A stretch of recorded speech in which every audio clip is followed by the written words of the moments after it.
안녕하세요. 오늘은 캐나다에서 할 줄 알면 유용한 것들에 대해서 얘기를 해보고자 합니다. 아이들을 키우시는 엄마들 잘 들어주세요. 자, 첫 번째는 수영입니다. 저의 모든 캐네디언 친구들은요, 수영을 할 줄 알더라고요. 한국 사람들이 다 젓가락질을 할 줄 알듯이 물론 그 방법이 조금씩 다르지만 캐나다 사람들도 다 수영을 할 줄 안다고 보시면 돼요. 어디서 배웠냐고 물어보면 보통 초등학교 때 레슨을 받았대요. 어떤 친구는 친구 집 뒤뜰에 수영장이 있어서 맨날 놀러 가다 보니까 어느새 수영을 할 줄 알게 되었다고 하고요. 자, 캐나다 아이들은요, 수영장에서 생일 파티를 자주 합니다. 수영장 생일 파티 공간을 2시간 반 빌리는데 약 70불, 한화로 6만 원 정도가 들거든요. 그 70불 아래는 재밌는 진행자분과 물에서 게임하는 시간도 포함이 되어 있어서 아이들에게 인기가 좋아요. 아이들은 최대 12명까지 초대할 수 있고요. 어린아이들 생일 파티 장소로 수영장을 자주 이용하기 때문에 아이들이 물에서 노는 거에 더 익숙합니다. 캐나다 엄마들도 물을 무서워하지 않아요. 어릴 때부터 놀아봤으니까요. 남들의 시선, 즉 내 뱃살을 어떻게 평가할까라고 아무도 생각하지 않아요. 200kg 넘는 엄마들도 수영장에 많이 가세요. 수영장 입장료도 보시면요. 3살 미만은 공짜. 그래서 많은 엄마들이 갓 태어난 아기들을 데리고 수영장에 와요. 어른만 내면 되니까요. 또 패밀리 레이트라고 해서 엄마나 아빠는 한 5불 정도 내고 4세 이상 아이는 3.89불 정도 내면 돼요. 아이가 없는 성인이라도 10회는 61불, 한화로 약 5만 원, 1개월 무제한은 73불, 약 6만 원, 3개월 무제한은 187불, 약 16만 원 정도니까 저렴한 편이에요. 그리고 투니 스윕이라고 해서요. 안 바쁜 특정 시간대에는 2불만 내고 들어가서 수영장, 사우나, 핫헙 등을 무제한으로 즐길 수 있어요. 물론 주말, 봄방학 2주, 겨울방학 2주, 법정 공휴일은 제외고요. 그래서 물을 무서워하는 캐나다 사람 정말 보기 드물고요. 자유형을 완벽하게 하지 못한다고 하더라도 최소 개헤엄이라도 칠 줄 안다는 점. 배가 침몰하는 일은 매우 드물지만 만약 그런 일이 발생한다 해도 최소 개헤엄으로 바다 위에 떠서 구조를 기다릴 수 있다는 점.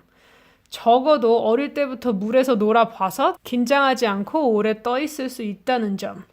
어릴 때는 수영을 잘하게 하는 것보다 그냥 물에서 노는 걸 좋아하게 만드는 게 우선이에요.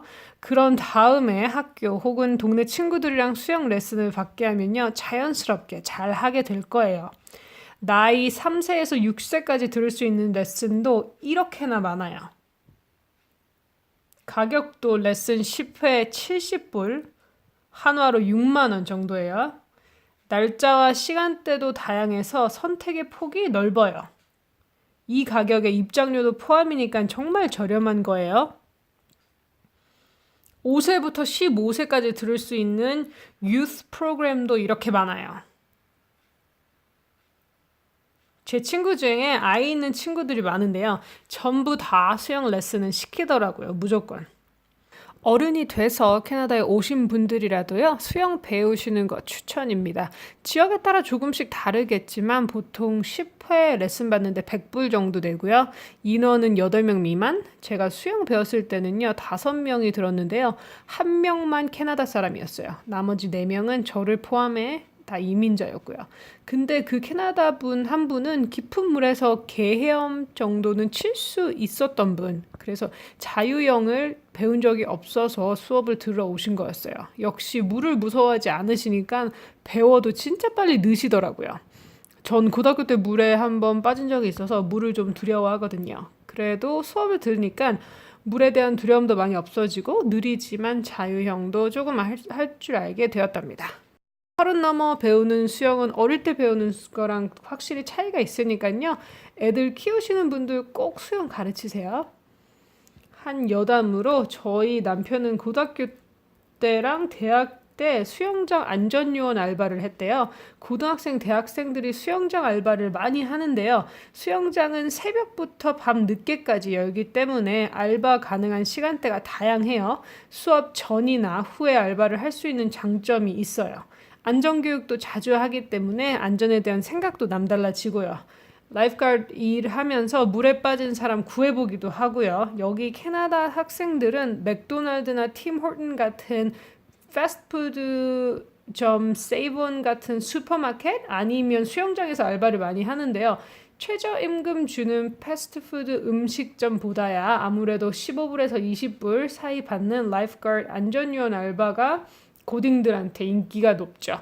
안전요원들이 아이들이나 어른 수영 강습도 하는데요. 그럴 경우에는 또 20불에서 25불 이상 받는다니까 학생이 하기에는 수입도 좋고 건전한 알바죠. 수영도 공짜로 할 수 있고요. 두 번째로는요, 스케이팅입니다. 실외의 경우 강이 열면요, 그냥 스케이트 하시면 돼요. 보통 공짜고요. 실내일 경우에는 돈을 내는데 한 5불 정도 합니다.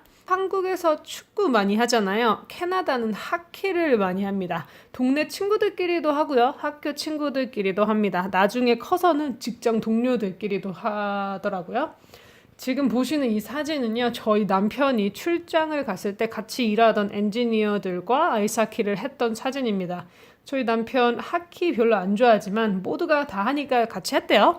혼자만 빼기 그렇잖아요. 그래서 그냥 같이 하는 거예요. 이렇듯이 중고등학교 시절뿐 아니라 직장을 다니면서도 직장 내 하키팀이 있을 수도 있고요. 스케이트를 일단 잘 타면 하키를 배우는데도 훨씬 수월하고요. 지금 이 동영상은 저희가 제스퍼에 놀러 갔을 때 찍은 건데요. 저렇게 아름다운 호수에서 스케이트 타는 게 공짜인데 안 타면 슬프겠죠? 스케이트 탈 줄 모르면 좀 안타깝겠죠? 자, 오늘은 방과 후 활동 잘 하면 유용한 것들에 대한 내용이었습니다. 다음에 또 봐요. 감사합니다.